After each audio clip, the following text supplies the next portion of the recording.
Hi, good morning, everyone. My name is Susan Frederick, and I am NCSL's Senior Federal Affairs Counsel. I'd like to welcome all of you to our briefing today. And by way of introduction, if you're not familiar with NCSL, the National Conference of State Legislatures is the country's most trusted bipartisan organization, serving legislators and staff for more than 40 years. NCSL is the only organization serving all 7,383 legislators and the more than 25,000 legislative staff. We promote policy innovation, create opportunities for lawmakers to share knowledge, and ensure the state legislatures have a strong, cohesive voice in the federal system. Before we get started, NCSL would like to thank Congress for additional relief aid to help schools and colleges respond to the pandemic. And we would also like to thank Congress for recent changes that will expand eligibility for the Pell Grant program and simplify the FAFSA. These changes reflected many of NCSL's higher education priorities and will complement state efforts to ensure students can better afford college. Today, we are joined by two of our members, two state legislators who are deeply involved in education issues in their respective states. Senator Ann Milner and Senator Dave Sokola, who are joined by NCSL's committee director for our Education Standing Committee, Austin Reed. I would like to briefly introduce them and then turn the panel over for remarks and discussion. So Dr. Ann Milner serves as the state senator for Utah District 18. She serves in Senate leadership as the Senate Majority Whip and serves on the Executive Appropriations Committee, the Legislative Management Committee, and the appropriations subcommittees for both public and higher education. Last year, she was awarded the Utah Business Legislator of the Year by the Salt Lake City Chamber of Commerce, as well as the Utah Technology Council Legislator of the Year. Senator Milner is a Regents Professor of Health Administration and former president at Weber State University in Ogden, Utah. Under Dr. Milner's leadership as president from 2002 to 2012, the university experienced nearly a 40% increase in enrollment and earned national recognition for its undergraduate research and community-based learning initiatives. Senator Dave Sokola represents the 8th Senate District in Delaware. He was first elected to the state Senate in 1990 and currently serves as the Senate's president pro tempore. He is best known for his work improving Delaware's education system, passing strong environmental laws, and promoting sound fiscal policy. Senator Sokola continues to serve as a member of the Senate Education Committee, having served as its chair for many years. After brief stints as a steelworker and a teacher, Senator Sokola was a lab technician at the DuPont Experimental Station, where he worked for 34 years before retiring in 2015. Austin Reed is the Education Committee Director for the National Conference of State Legislatures, where he covers federal education policy and represents NCSL's education interests before Congress and the administration. He staffs NCSL's committee, which includes 400 state legislators and legislative staff. Prior to joining NCSL, Austin worked in the U.S. Senate and for a national education nonprofit. He began his career as a high school teacher in Kansas City, Missouri, and Harlem, New York. I would now like to turn the program over to Austin. Thank you, Susan, and thank you everyone for being here today. We know that the state and federal relationship in higher education, in all of education, is really critical to our nation's success, and we're glad that you're all here today to hear from us. I want to give everybody just a brief overview of how our time is going to be spent today. So we're going to divide our time up into 4 main sections. First, we're going to talk about NCSL's state and federal priorities. Then we're going to give you all an update on state budgets and education spending. And then we'll talk a little bit about state legislative trends and what you can expect from states this year. And hopefully, if we have a little bit of time at the end, we'll be able to answer some questions. If at any point you have questions, please put them in the chat box at any time, and we'll do our best to get to them. And of course, in every one of these sections, we'll be hearing from Senators Sokola and Milner to get their perspective on how states are and state legislators are really thinking about all of these issues right now. So we have a lot to cover today, so I want to go ahead and get started. So first, I want to talk through NCSL's state and federal priorities for K-12 and early childhood education, but really for COVID response and recovery. And our top priority is flexible state and local aid. We continue to support this. We know that states face budget gaps at the same time that schools are facing extraordinary costs to respond, but also to recover from the pandemic. But we're not going to talk necessarily about estimates of how much Congress should put in terms of funding, but we really want to focus our time today giving you a sense of our analysis of what state needs look like and what kind of bipartisan concerns and interests that we're hearing from our members around COVID relief. And in our discussions with our members, we've kind of identified 3 priorities that have strong and significant bipartisan interest. Unfortunately, we think that the current structure of the stimulus funding will be able to address these priorities. And so the first and perhaps most important is learning loss. We know that the cost of seriously addressing learning loss is going to be enormous. There are learning loss estimates that some vulnerable students may have lost, up to 8 to 12 months of learning. And we also know that significant numbers of students haven't been to class at all. So if you combine this learning loss on top of the achievement gap, this potential crisis could take years to address and maybe even a decade for students in the younger grades. And I think so far the discussion on learning loss strategies is focused on shorter term options like summer school and intensive tutoring and after school programs. But I think it'd also be wise to provide districts the option to pursue longer term solutions like implementing a professional learning system, which could take a number of years to implement. So we would encourage Congress to give states and schools maximum flexibility and a long window of time to spend funds that can address learning loss, maybe even beyond the 2023 spend date that we've seen noted in the reconciliation package. Another one of our major priorities is on the digital divide.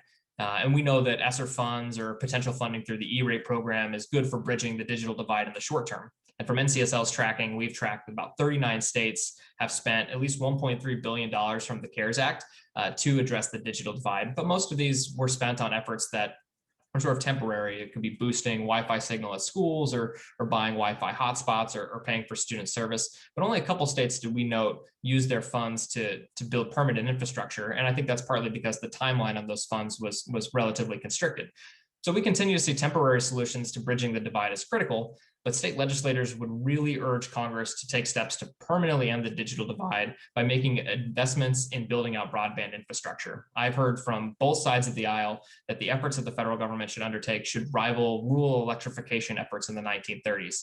And I think it's also important to say that broadband access should really be viewed as a long-term learning loss strategy as well. We know that students for years are going to need educational resources wherever they're at, and so permanent broadband infrastructure and connectivity can help students have access to those materials. And then finally, we see investing in school infrastructure as a way to improve safety mitigation strategies, especially repairing or replacing HVAC systems, which we know many schools are in need of. And finally, we have 2 other priorities, which are pandemic related, but are also longstanding NCSL priorities. And the first is for Congress to finally fulfill its promise to cover 40% of the average cost to educate a child with disabilities, as it says in the Individuals with Disabilities Education Act. We know that this was critical before the pandemic, but it's imperative now more than ever, since we know that students with disabilities have had their educational opportunity perhaps the most impacted of any student in this pandemic.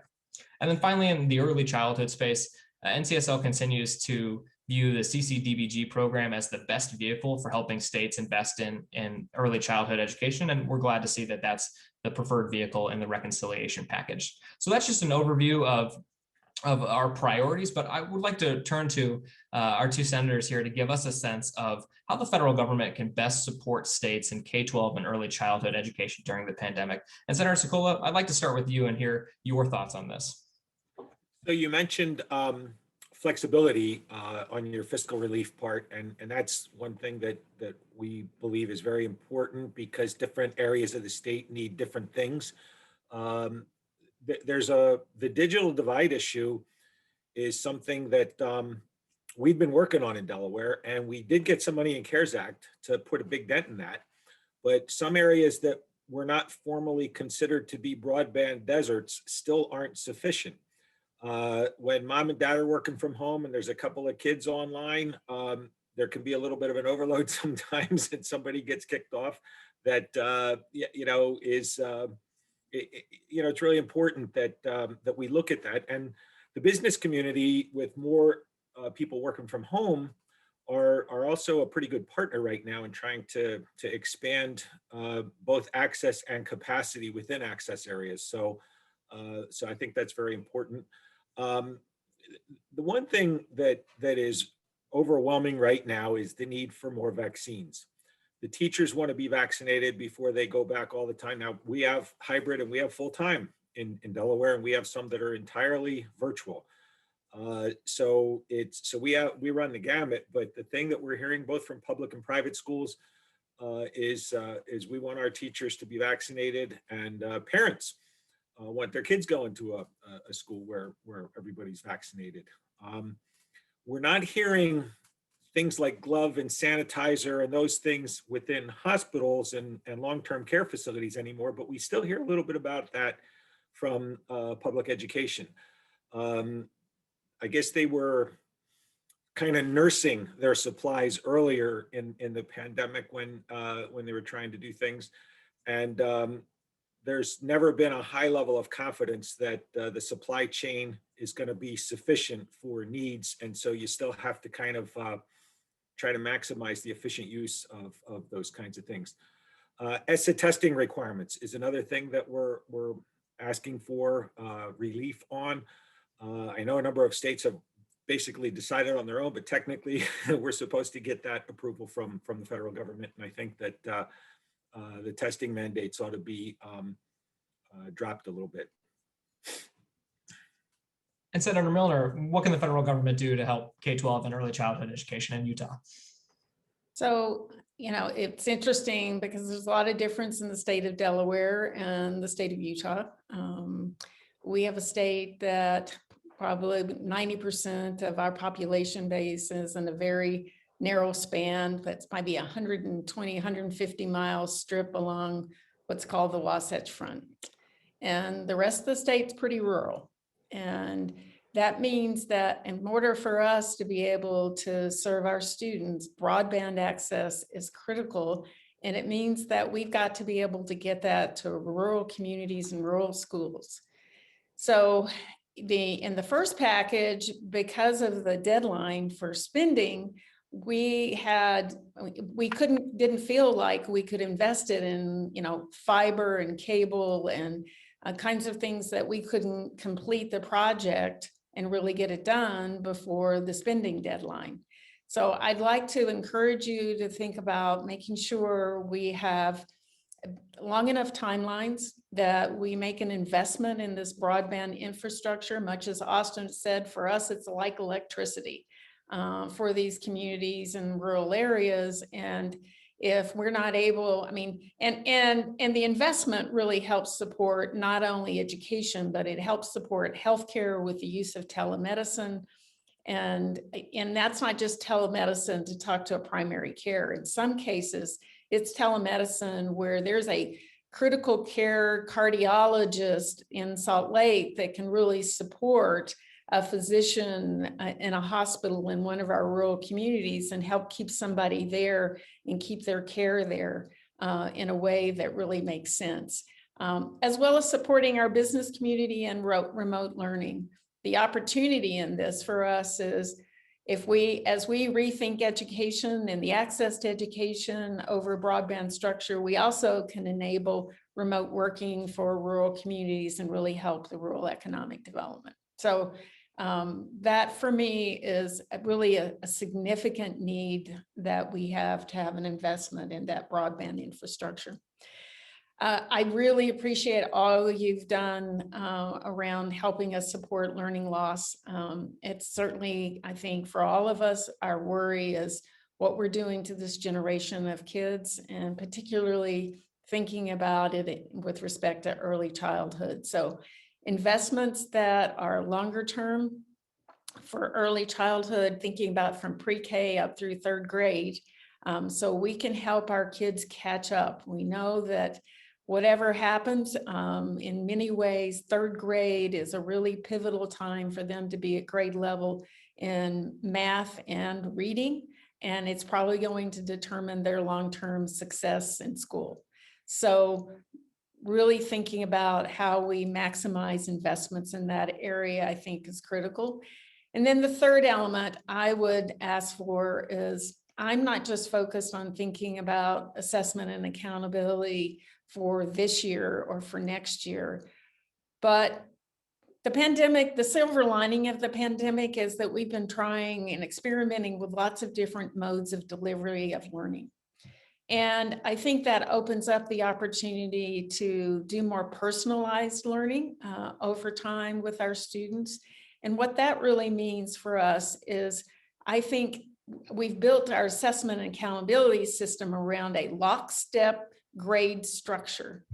And yet we know we have students who are going to need to catch up. And we know we have students who maybe have had lots of support and they're ready to move on. How do we rethink our assessment and accountability systems so they accommodate students learning at different paces, being able to demonstrate they have the competencies and moving on, and not just linking it to grade level performance, but to competency performance. So we really can enable personalized learning. And I think we've developed a lot more skills in that area, and we need to now catch up with our assessment and accountability systems. Well, thank you so much for those insights. I want to keep us moving along and talk about our state and federal higher education priorities. So it's no understatement to say that every state legislator is really concerned with college affordability and student debt levels. And I think those are reflected in the three main priorities we're going to outline for you today. In terms of Pell funding, state legislators continue to view the Pell Grant, I think, as the best means to making college more affordable. And recently, I think it's worth noting that states have paired their own investments in higher education with the Pell Grant to establish college promise programs that provide tuition-free college to students with typically greater needs. From our count, there's at least 17 state-funded college promise programs, and a lot of those have been set up within just the past few years. And so if Congress makes the Pell Grant more generous, that's going to be good for all students, but it may also boost the impact of the marginal state dollar or additional state investments in these promise programs, which gives states the option either to make these promise programs more generous or to expand the pool of eligible students. We also want to talk about just the state and federal partnership or relationship as it stands. Right now, there's not a particular extensive relationship between states and the federal government in higher education outside of some authorizing requirements that states have to make sure that every program that operates in their state goes through.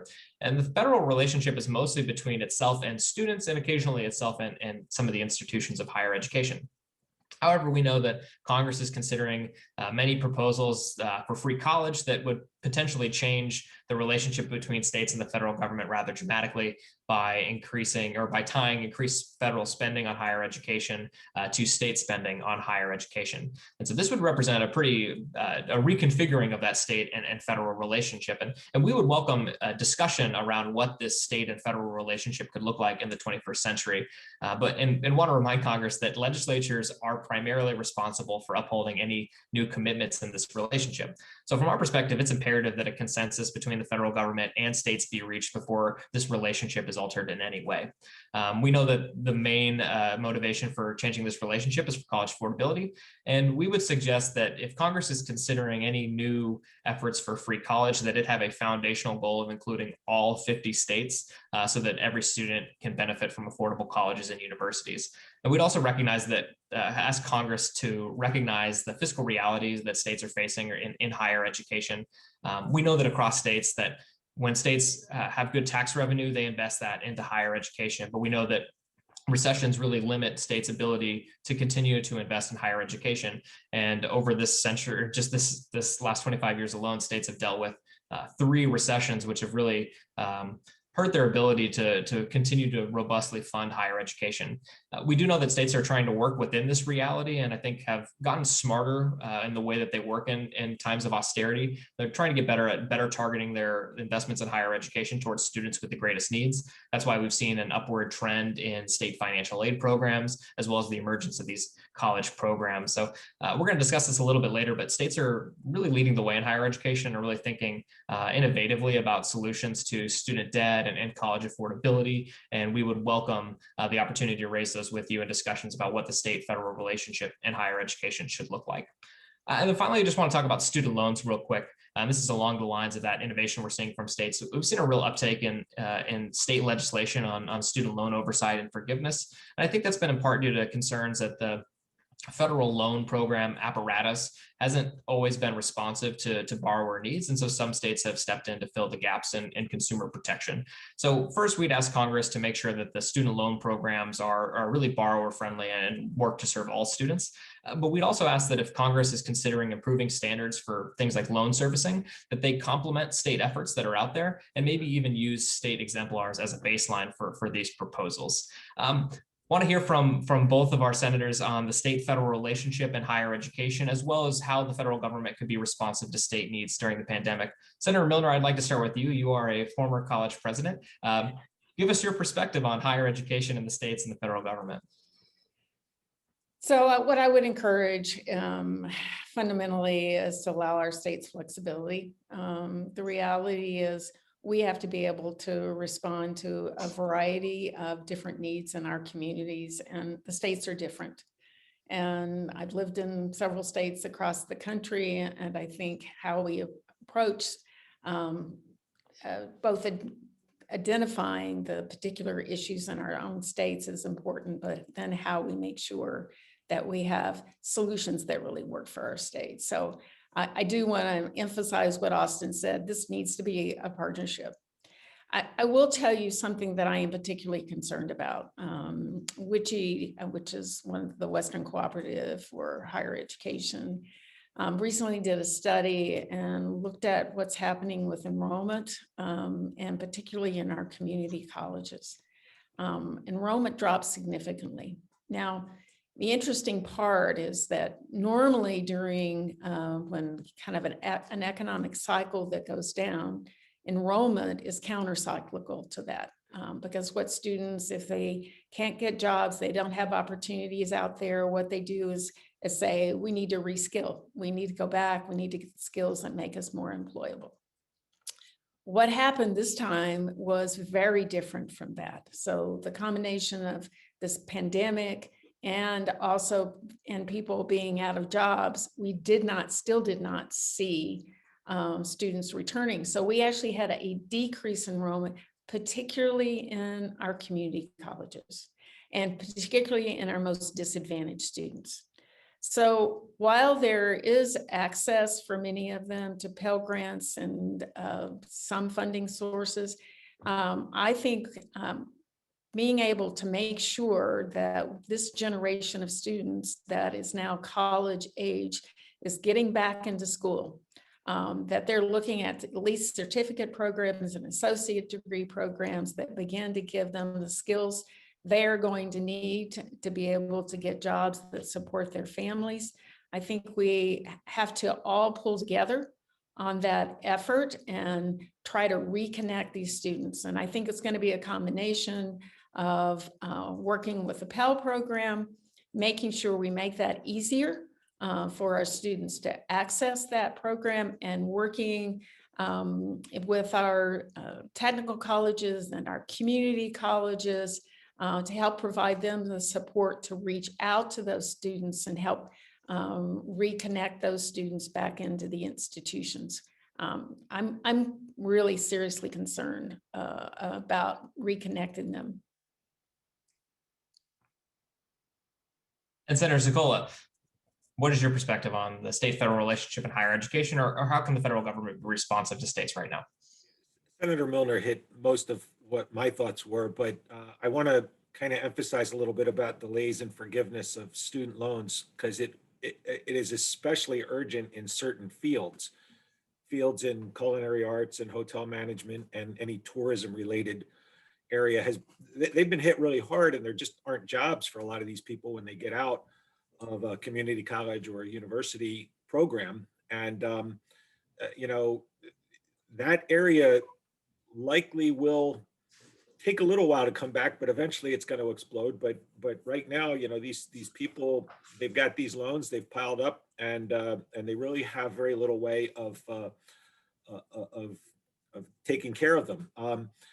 clinical experience support is something that's important, because jobs in the medical field, they're there. They're all needed. And my wife, by the way, is a nursing instructor at Del Tech Community College. And, you know, anybody who gets through that program gets a job, guaranteed. They are, so those students need to have access to the clinical experiences, which there's the other, just like in regular public education, vaccines, vaccines, and vaccines. We need, they need to get the vaccine in order to go into a hospital or a long-term care facility or wherever the physical therapy entity to get their clinical experience. So that's a real critical area of support that we need. Right now, the way they're doing it for the community colleges is through hospital access to vaccines, but that supply chain has been inconsistent, and we just have to make sure that it's ratcheted up. All right, thanks so much. We're going to move on to the next portion of our presentation, and that's, I think, something that's top of mind for everybody, which is state budgets. First, I want to give you all just some access to some resources that NCSL has. Of course, we are doing our best to track state budgets. It's particularly difficult. We're still getting fiscal surveys back from states, but we do have some resources on revised state revenue projections. I believe there'll be a link in the chat box here momentarily that takes you to a page on our state actions to close budget shortfalls tracker. There's a screenshot of that in the upper right-hand corner. You can search how each state is dealing with budget shortfalls in almost any policy category, which I think you all will find very insightful. We also have page on the state role in education finance, which is a very good thing to know about. The state funding formulas for education are rather complicated, and always a good thing, I think, to have background in. So let's talk about where state budgets are at. I want to start with a little bit of context setting. One, just on average, states spend about 42% of funds on education. It's about 32% on K-12 and about 10% for higher education. Other context is that state budgets have been really difficult to predict and to assess, and that's just simply because there's been a tremendous amount of uncertainty due to the dynamics of the pandemic and viral spread, as well as the way that the stimulus spending is impacting state budgets. I heard one analyst say that predicting revenue is like trying to nail Jello to a wall. It's changing almost on a weekly basis, and it's made it really hard to get a sense of how states are challenged fiscally. But there is some consensus, and we could talk about the overall budget picture now, and that there's broad consensus that revenues were down last year and they're going to remain down through fiscal year 22. There's a lot of different estimates out there. I saw one estimate from Moody's last week that suggested the state and local shortfall was north of $330 billion over the next couple of years, and the state share of that was about $225 billion.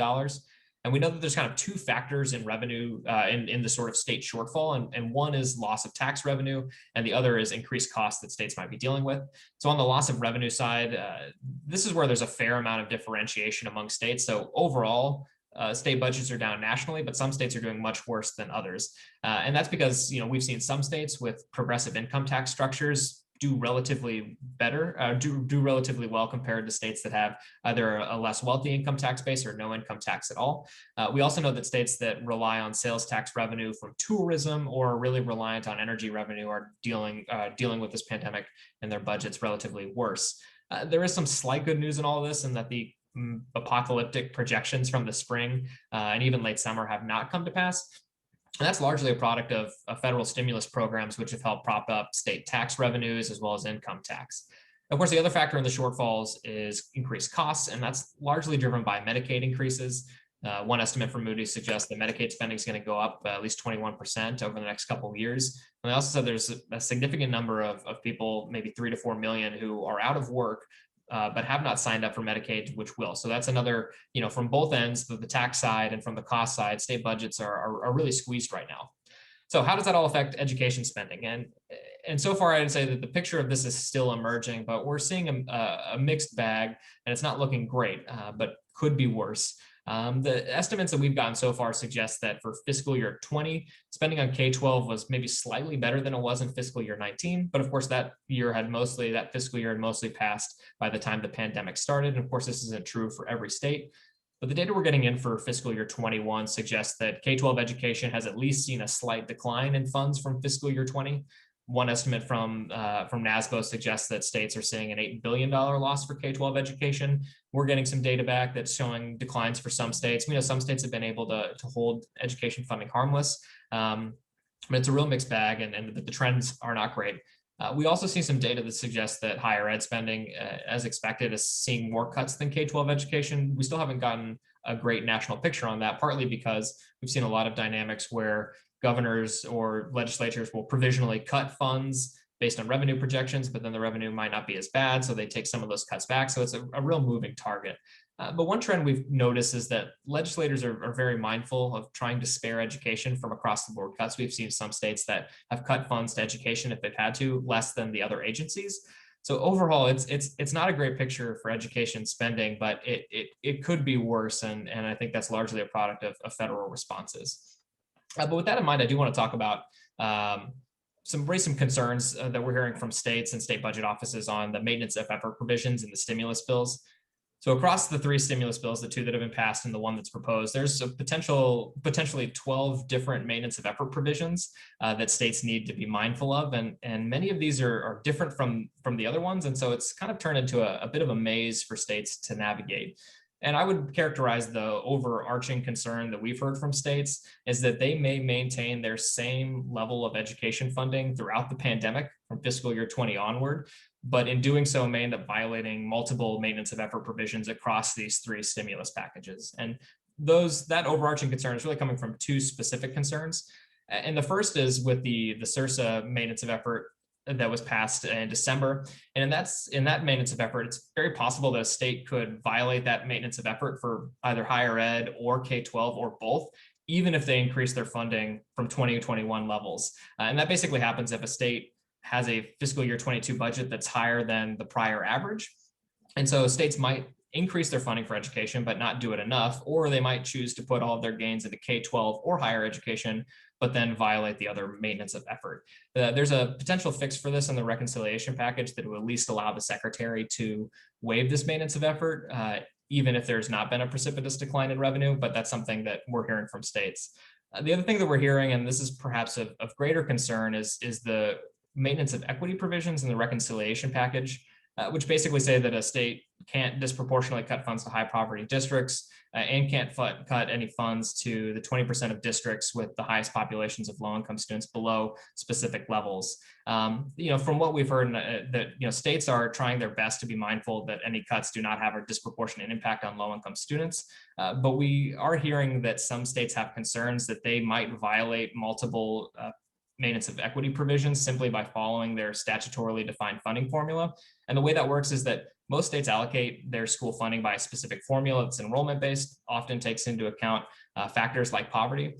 But I heard one state, and I think this is indicative of many others, that said that they can't prioritize which schools or districts get more funds because of their formula unless they go back and change their funding formula, which if you follow state debates on funding formulas, that would be like asking Congress to reform entitlements in the next 2 weeks. And so even though states prioritize low wealth systems in their funding formulas, it doesn't necessarily always translate to federal definitions. And so there's a concern that the way these maintenance of effort provisions are set up is that they would immediately come into conflict with state law. And so we would suggest that Congress, when considering maintenance of effort provisions, really make sure that they're doing their due diligence to make sure that these are not in conflict with the way that states define their school funding formulas.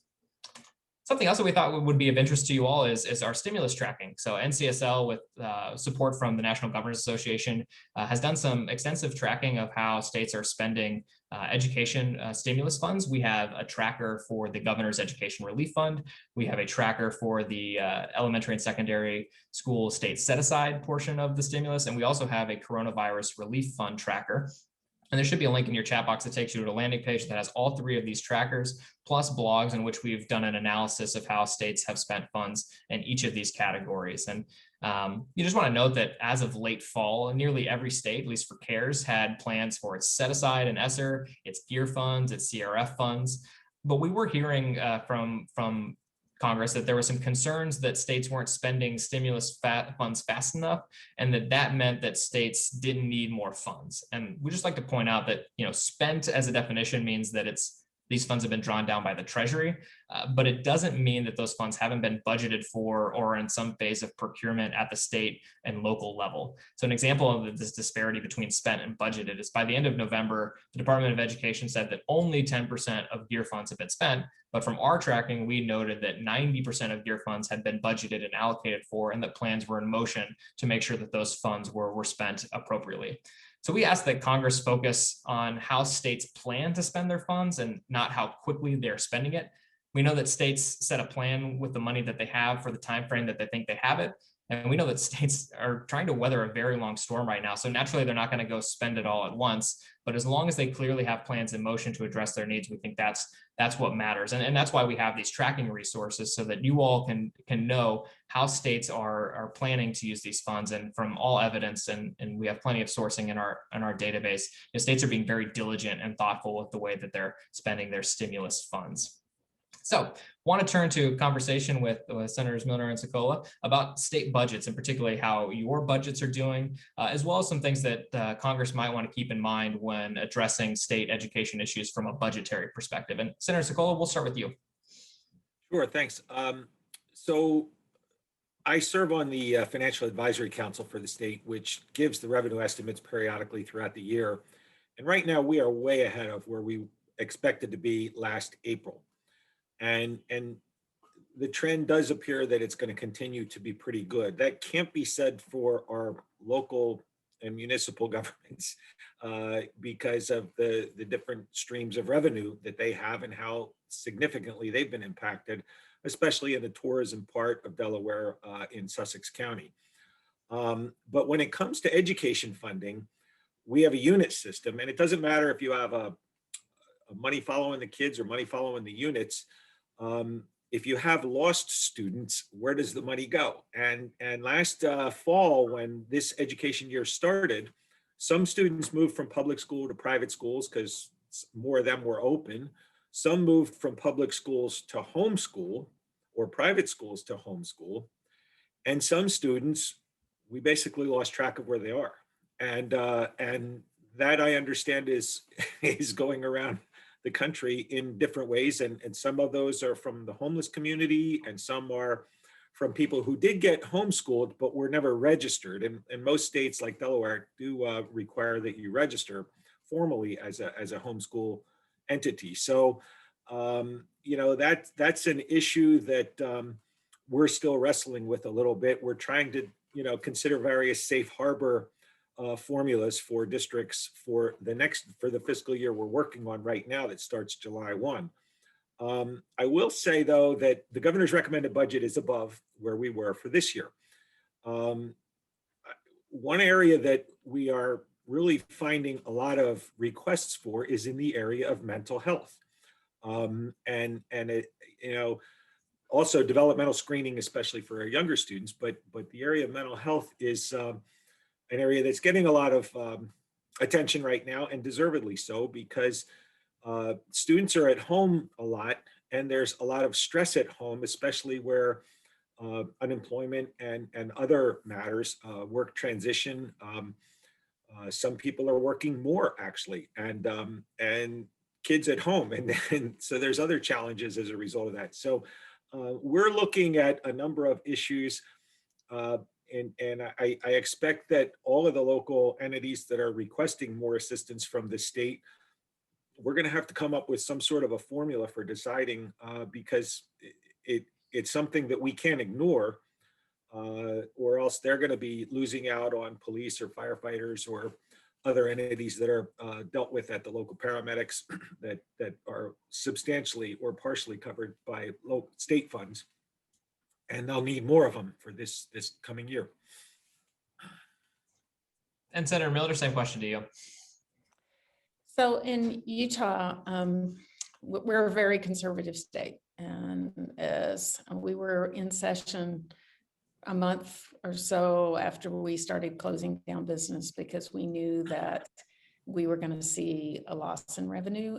We did revenue projections, and we started making cuts to the budget that we had just passed.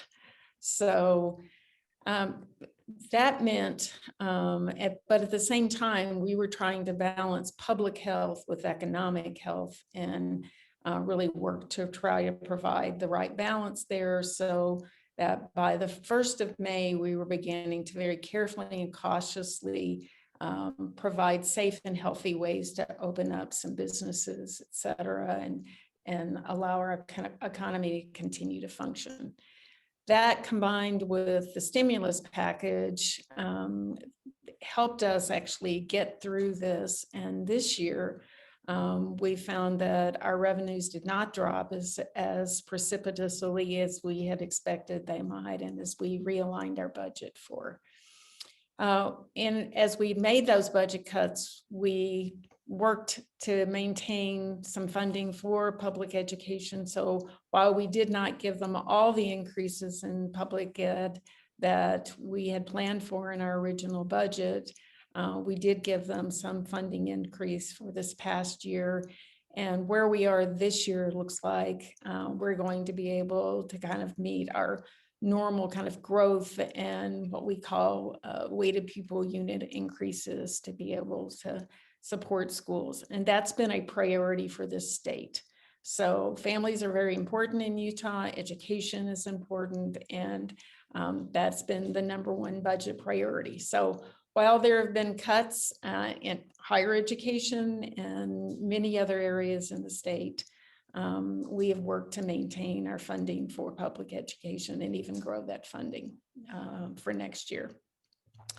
So what I would say is that I'm agreeing with Senator that the area that we're hearing the most concern about now is kind of social and emotional development of our children. Back in the fall, it was all about public health and safety. Now it's a combination of being concerned about learning loss, but even more about that kind of social emotional development, and trying to say, how do we make sure that we're meeting some of the mental health needs of our kids and supporting that? I think we really do need to think about that. I think this is a national issue. It's not just a state issue, it's a national issue. And thinking about how do we invest in that to help these children be able to really recover learning loss is also going to require that social and emotional development. I would say giving us as much as you can flexibility. So some of these programs can't be just, we try to do this in a 6-month program or a 1-year program. I think this is going to take a number of years for us to be able to institute programs that are going to actually help our children recover. We still have work to do to get out of the kind of the worst of this pandemic. And I think it's going to take multi-years for us to be able to help our children kind of regain the levels that we would expect them to be at. So giving us longer timeframes in terms of the money and support, thinking about how we might be able to do more in the social, emotional, mental health area is going to be important. And then the third piece of this is higher education. Back to what I talked about earlier, while we've been able to sustain public education, higher education's taken significant cuts. And at a time that we need talent development in this country. And we know that if our students don't get some kind of post-secondary education, they're not going to have the capability to have the kinds of jobs that will allow them to sustain their families. We need to double down on trying to make some investments early on that reconnect our students back into college. Well, thanks so much, Senator Milner. We're going to keep our focus on the states and talk a little bit about what states are doing legislatively from at least this past session and especially the current session, which most states are in right now. So just want to talk about what kind of legislative trends we're seeing in major education policy categories. So in the early childhood space, we saw a pretty active session in 2020. There were about 100 bills that were enacted across states. Some of the main areas that we saw activity on was expanding rural access. There was a particularly notable bill out of Colorado that tried to expand early childhood access in rural areas. We also seen a focus on early literacy interventions and some legislative trends on prohibiting expulsions in early childhood programs. I believe that there's up to 17 states that have legislation prohibiting that, and that's been a sort of a positive upward trend over the last few years. K-12 education, we're seeing a lot of activity. Saw a lot of bills last session, even though sessions were disrupted by the pandemic. And so far this year, we've seen at least 10 different bills that have been enacted by state legislatures on K-12 education. We have seen a lot of activity on assessment and accountability. States, many states have mirrored federal assessment requirements in their state law.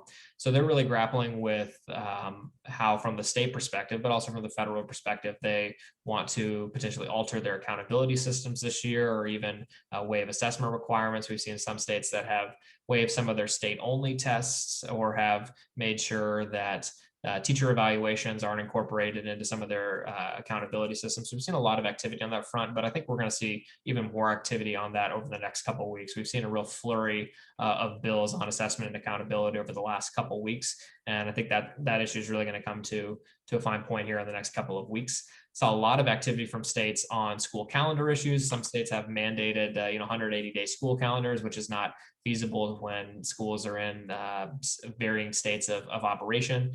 Schools or states also have attendance requirements, which they've had to alter to meet the needs of, or the requirements of the pandemic. And then some of the student count issues have been particularly notable for states. And many state funding formulas are based on student headcount, which have to be taken or often taken in early October. But because we've seen some pretty significant enrollment declines in students, states are having to grapple with how to alter their funding formulas to make sure that they're giving schools adequate funding for the next school year, knowing that many of the students that may not have attended this year will return next year. Also seen a lot of activity on liability relief for schools. We've seen some bills on school reopening. There's one legislature, I believe it was Iowa, that just passed a law that requires schools to open up this week, or at least offer some level of in-person instruction if they weren't already. We've also seen some activity on states appropriating relief funds. Just for context, there are some states that have legislative review processes for unanticipated federal funds, and we haven't seen a lot of state legislative intervention in how stimulus funds are being spent, but we have seen an uptick in that in the last couple of weeks. I believe Wisconsin just this week told their state education agency how they need to spend their set aside in the second round of ESSER funds. We're also seeing a ton of activity in higher ed, and this is where I think the federal government or Congress specifically would really need to take a look, because I think there's a lot of really interesting things that states are doing that really play into that, again, that state and federal relationship in higher education. We've seen a lot of activity on student loan oversight. We've seen states offer additional regulations and consumer protection on lending, repayment, and borrowing.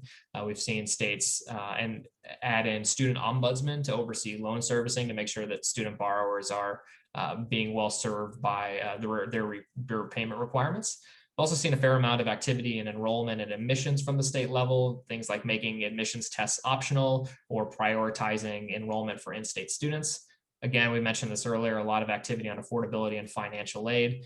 We've seen states enact new promise programs. We've also seen a trend, and this complements some of the policy that we saw from the December stimulus around the FAFSA completion, or making the FAFSA simpler. We've seen a number of states, notably Louisiana, Texas, and Illinois, which have required all students to complete the FAFSA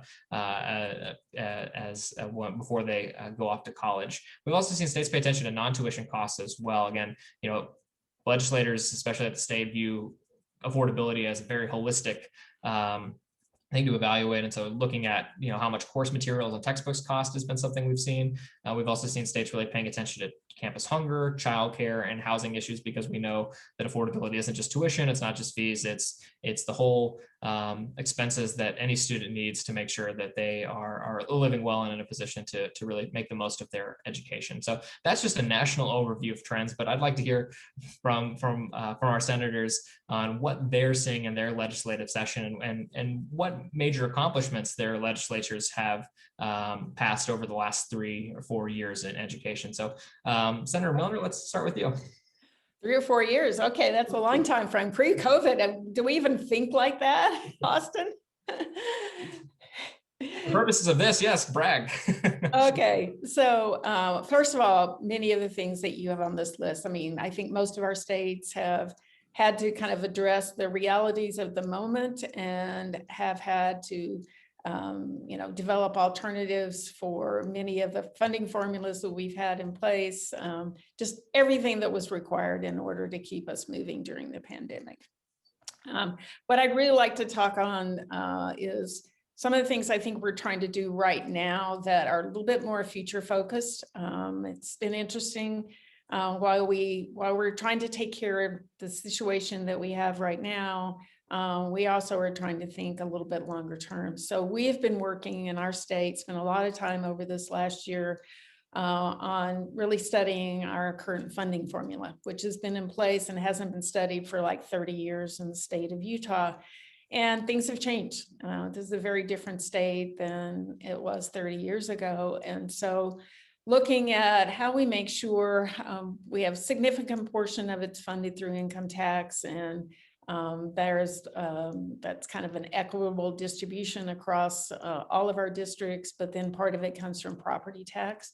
How do we address areas where we have kind of property rich states versus property poor states, and make sure that kids aren't impacted and the funding isn't impacted by that? So trying to address that at the same time saying we also have differences in our districts in a different way. And some of our districts have students in particular that are economically disadvantaged. And we know that that is often linked to their educational outcomes performance, and that those students may need more help and support in order to be successful. And clearly most of the studies out there demonstrate that.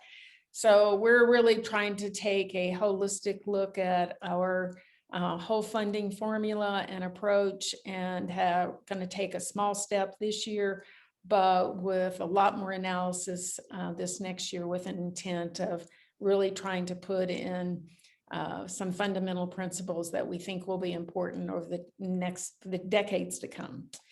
Second, focused on the here and now, we are really working hard to keep our schools open. So it's not just a matter of kind of the support they need from being able to have all this cleaning and sanitizing tools, it's testing.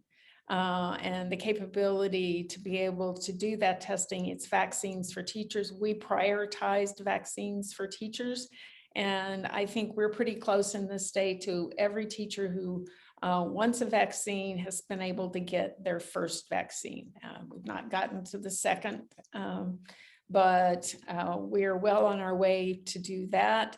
Now we need to be able to have kind of, if cases start to rise in our schools, have the testing capability, because we want to be in a place where we can test to stay open. That allows those students who have COVID to be quarantined, to move to online learning, but the students who don't can stay in school, and we keep following all of our guidelines for public health guidelines for kind of safe, healthy, open schools. So that's been a real priority. And that's back to what we hear from our superintendents on the ground is we really need to, we're worried. We're worried about the learning loss we see. We're worried about the impact on social and emotional development. We need these kids in school, but we're going to need help like mobile testing labs to come in, et cetera, to provide the kind of support around us that can make that happen, which means they need our help from a statewide perspective to be able to mobilize the resources that they need to be able to do that. A third is, I think this is emphasizing the teaching shortage. And we have talked about that for a long time, but the urgency of that is growing. I just want to put, we are working on some legislation to really provide support for some grow your own strategies that take teacher paraprofessionals in our schools that have been working in our schools, provide scholarship support, et cetera. Many of them have to be able to continue to be paraprofessionals in the schools, but they don't make enough money to be able to afford kind of the academic programs that would allow them to become teachers. So we're working on trying to get scholarships for them to get delivery in the schools. So it's closer to where they are. It's after school hours, etc. I know a number of years ago, federal government helped provide support for those programs. They were successful. I'd say that's a very targeted area that you could help make a difference for our states if we could put some money towards helping support people moving. We know they are in our schools. I think our superintendents and our principals know those who really have the capability to be good teachers and who would stay if we can just help them along that pathway. And finally, we've been working in our state over the last few years to put performance funding in place for higher education. And we continue try to carefully tweak that program. Last year, we actually brought together, we had our tech colleges and our degree granting institutions in 2 separate systems.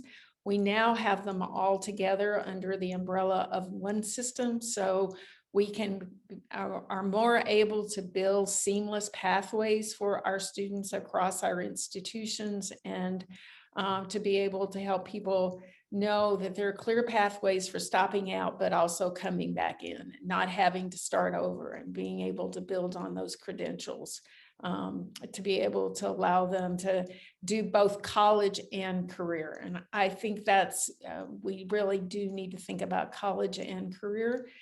And we're adding a component for that around access. So making sure that one of the performance metrics is going to be around making sure we're providing equitable access to our institutions.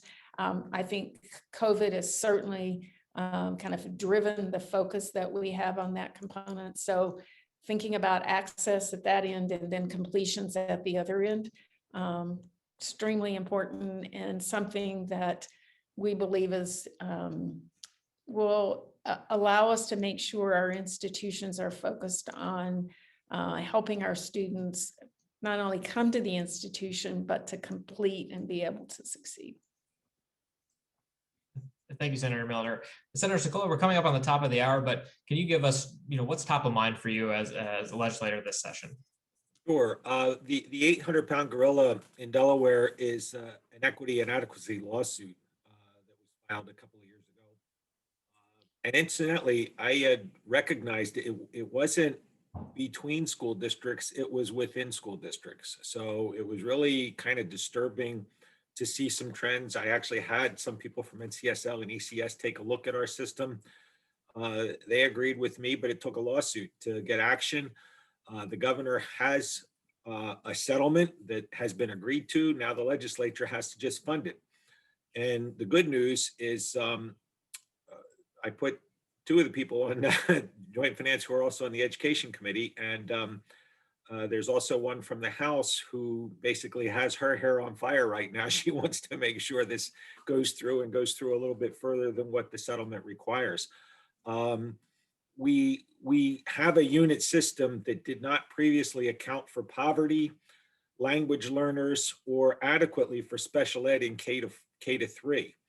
And each of those areas is part of this. We also have a new pre-K part of the formula that that they've decided to include. One of those bills, by the way, that maybe one of the 10 bills that you had on there was from Delaware, Senate Bill 42, which waives certain requirements within our performance appraisal system. And the thought behind that was not a whole lot of teachers were trained to teach in a virtual format. And so, it didn't seem fair to have the same requirements this year at this time. But in doing that, we really want to make sure that we try to identify and replicate virtual successes. And some of those are from just teachers who had a unique skill set and just, were able to engage in a format that we had never seen before. Others were examples of students who took advantage of Khan or some other virtual platform and really, excelled in that environment. So we're hopeful to find, it's been said, never let a crisis go to waste. Well, we had a crisis, and And it's important to take a look at what we can learn about how certain students learn and how we can apply that in the future to improve our system. The only thing that's, we have some higher ed things, but the big one is a higher ed innovation fund that started a couple of years ago. We actually continued it last year, even in spite of the difficult times. And it's the governor's proposed an increase to it this year. The three main are Del Tech Community College, Delaware State University, and the University of Delaware.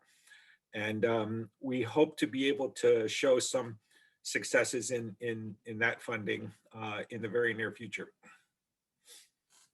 Well, thank you both for your insights on this, but just your time today and sharing with us how you were seeing things from your perspective.